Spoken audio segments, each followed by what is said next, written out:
So bicep, fret again, and stutter house style lead sounds.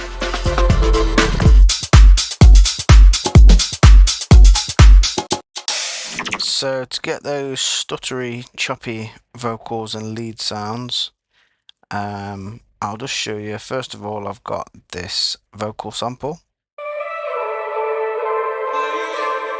and then I've also got a trigger that is muted, and that gives me the ability to make a pattern in MIDI notation that I want for my chops, and that's going to the gate. So if you open up that, open up the side chain, and you want audio from trigger, you can then use any MIDI pattern you want to create the chops and stutter effect.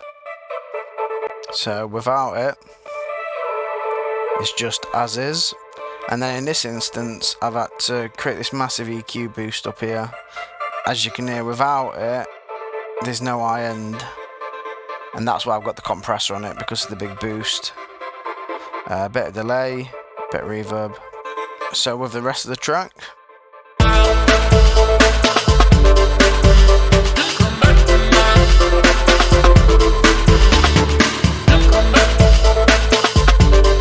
so you can hear I've got some other little vocal chops that I've chopped manually just to sit over the top, to give it more character.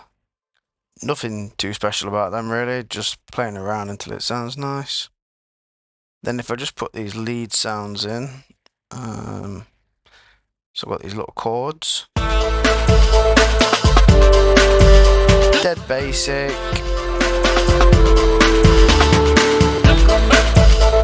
I've got a big boost there, which is just pushing up a certain note that I wanted. And that's all there is to it really on this one. If I've missed anything, let me know in the comments.